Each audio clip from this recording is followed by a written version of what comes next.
அனுமந்தாங்க அங்கதன் உடைவாழ் ஏந்த பரதன் வெண்குடை பிடிக்க இருபேரும் கவரி வீச வெண்ணை நல்லோர் சடையன் தங்கள் மரபுளோர் கொடுக்க வாங்கி வசிட்டனே புனைந்தான் மௌலி வசிட்டனே புனைந்தான் மௌலி.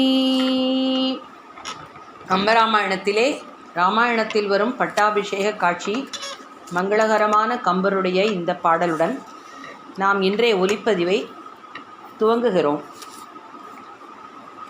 சமுதாயத்திலே இலக்கியங்கள் சமுதாயத்தை வழிநடத்தி செல்லும் பெரும் பங்கு வகிக்கின்றன. வாழ்க்கையின் இலக்கை இயம்புகின்றன. மக்களை நல்வழிப்படுத்துவதிலே அங்கு நிலவி வரும் இலக்கியங்களுக்கு ஒரு மிகப்பெரிய பொறுப்பு உண்டு. இதுபோலவே நான் எடுத்துக்கொண்ட புத்தகத்தின் ஆசிரியர் சக்திதாசன் ஐம்பெரும் காப்பியங்களும் எட்டுத்தொகையும் அகநானூறும் புறநானூறும் நிலவி வந்த காலத்தில் அவற்றுக்கும் இராமாயணத்துக்கும் ஏதாவது தொடர்பு இருந்துள்ளதா என்பதை ஆராய்ச்சி செய்து எழுதியுள்ளார். அதை பற்றி தான் சில அவர் முன்னிட்டு சொல்லியுள்ள சில விஷயங்களை இன்றைய ஒலிப்பதிவில் பகிர்ந்து கொள்ளப் போகிறேன். தமிழிலே பழம்பெரும் காப்பியங்கள் 5. அவை சிந்தாமணி, சிலப்பதிகாரம், மணிமேகலை, வளையாபதி, குண்டலகேசி ஆகும். சிலப்பதிகாரம் கிபி 3ஆம் நூற்றாண்டுக்கு முற்பட்டது. கோவலனும் கண்ணகியும் புகார் நகரை விட்டு நீங்கினார்கள். அப்போது ராமன் வனம் சென்ற பின் அயோத்தி எந்த காட்சியை வழங்கியதோ அத்தகைய காட்சியை அங்கு புகார் நகரம் வழங்கியதாம். அந்த கவிதை இதோ: பெருமகன் ஏவல் அல்லது யாங்கனும் அரசே தஞ்சம் என்று அருங்கானடைந்த அருந்திரல் பிரிந்த அயோத்தி போல பெரும் பெயர் மூதூர் பெரும்பேதூற்றலும் என்று எழுதுகிறார் இளங்கோடிகள். ஆய்ச்சியர் குரவிலே ஒரு கவிதை இப்படி வருகிறது: மூவுலகும் ஈரடியால் முறை நிரம்ப வகை முடிய தாவிய சேவடி சேர்ப்ப தம்பியோடு கான்போந்து சோவரனும் போர்மடிய தொல்லிலங்கை கட்டழித்த சேவகன் சீர் கேளாத செவியென்ன செவியே திருமால் சீர் கேளாத செவியென்ன செவியே என்று வருகிறது ஆய்ச்சியர் குரவையில் ஒரு பகுதி. இதனால் திருமாலே மனித உருக்கொண்டு ராம அவதாரமாக வந்தான் என்று இந்த பாடல் தெரிவிக்கிறது. மணிமேகலை என்ற காப்பியத்தில் காய சண்டிகை என்பவள் யானை பசி என்னும் நோயால் வாடினாள். அவள் மணிமேகலையிடம் கூறுகிறாள்: திருமால் தன் வடிவத்தை மறைத்து வைத்துக்கொண்டு பூமியிலே ராமனாக தோன்றி கடலில் அணை கட்டிய போது குரங்குகள் கொண்டு வந்து எரிந்த குன்றுகளையெல்லாம் கடல் விழுங்கி மேலும் மேலும் வேண்டி நின்று கேட்டதாம். அதுபோல தன் பசிக்கு உமை சொல்கிறாள்.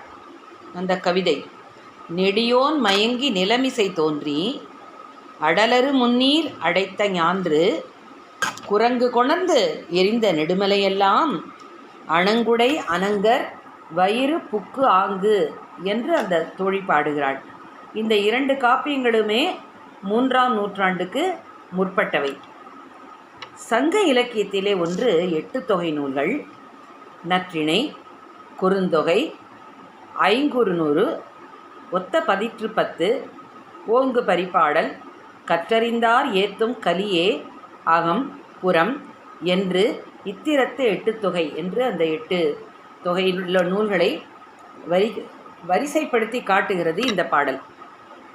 கலித்தொகையிலே குறிஞ்சிக்கலியிலே ஒரு பாட்டு வருகிறது: இமயவில் வாங்கிய ஈற்றடை அந்தணன் உமை அமர்ந்து உயர்மலை இருந்தனனாக ஐயிரு தலையின் அரக்கர் கோமான் தொடிப்பொலி தடக்கையின் கீழ் புகுத்து அம்மலை எடுக்கல் செல்லாது உழப்பவன் போல என்று ஒரு கவிதை வருகிறது.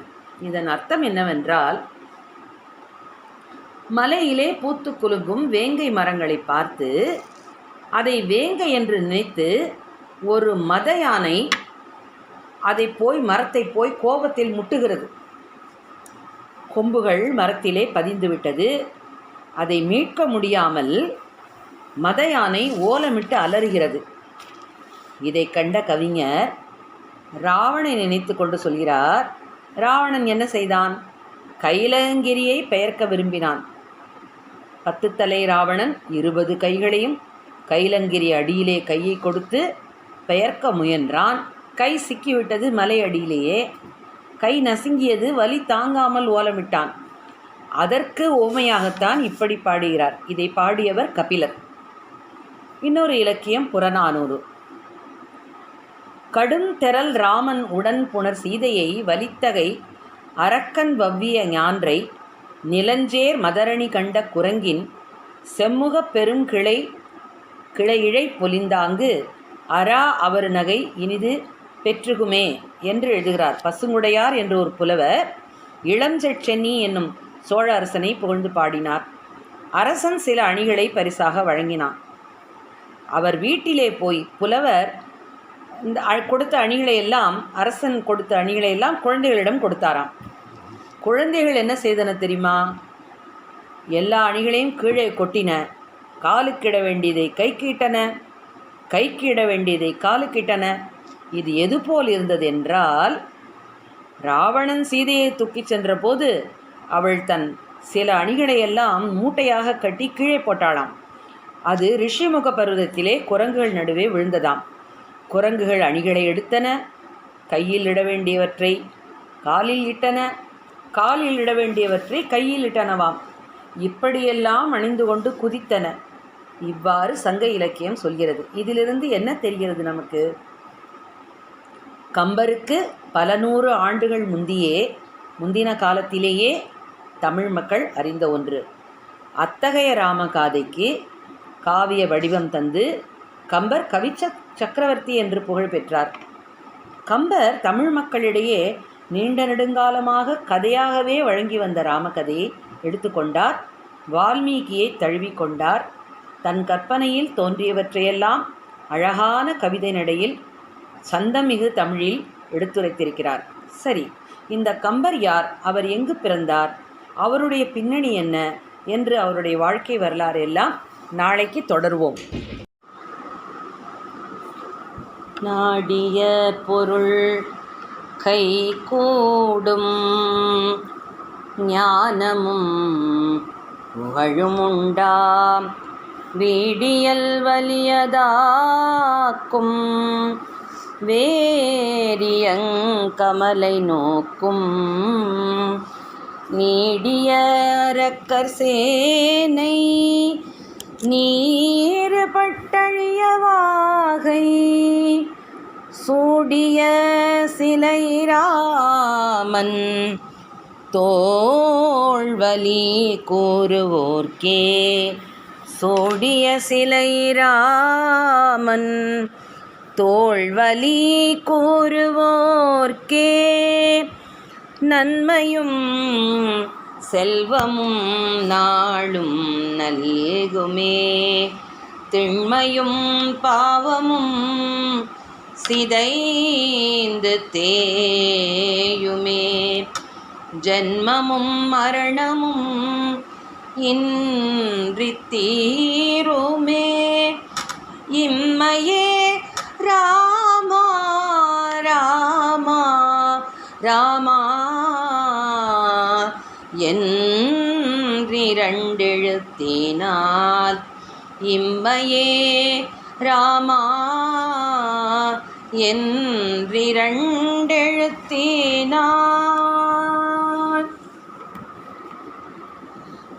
நவரத்ன நகையிலே நடுவிலே வைரம் பதித்தாற்போல் நச்சென்ற இந்த 2 கவிதைகளில் 2 எழுத்து மந்திரமாம் ராமநாமத்தின் மகிமையை இப்படி சொன்னவர்தாம் நம் கவிச்சக்கரவர்த்தி கம்பர்.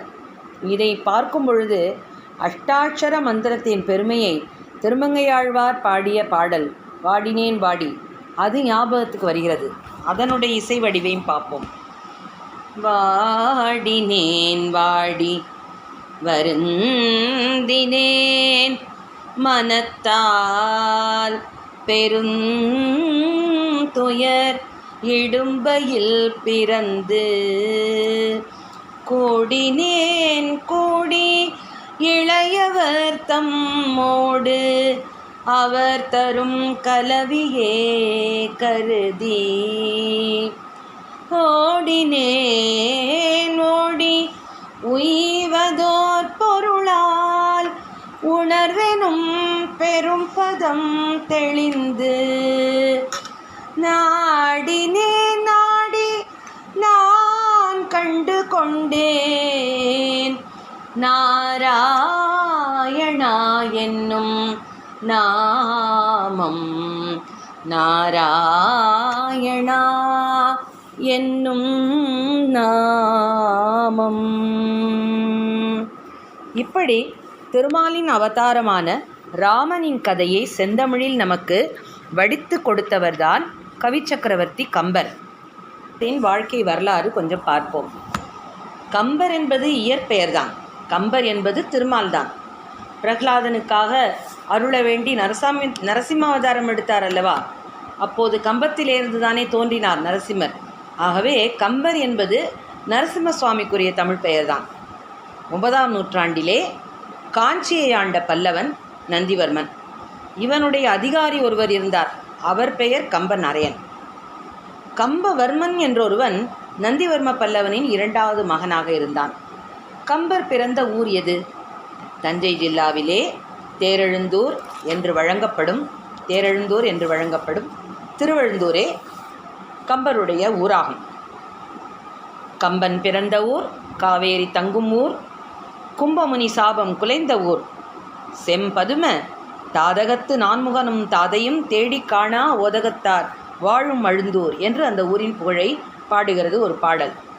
கம்பரை ஆதரித்த சடையப்ப வள்ளல் திருவெண்ணைநல்லூரை சேர்ந்தவர்.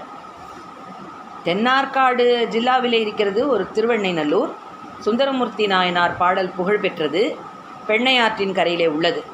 சுந்தரத்தேவாரம் பாடினார் அல்லவா சுந்தரமூர்த்தி நாயனார். பித்தா பிறை சூடி பெருமானே அருளாளா, எத்தான் மறவாதே நினைக்கின்றேன் மனத்துன்னை, வைத்தாய் பெண்ணை தென்பால் வெண்ணைநல்லூர் அருள்துறையுள், அத்தா உனக்காளா இனி அல்லேன் எனலாமே என்று பாடினார் சுந்தரமூர்த்தி நாயனார்.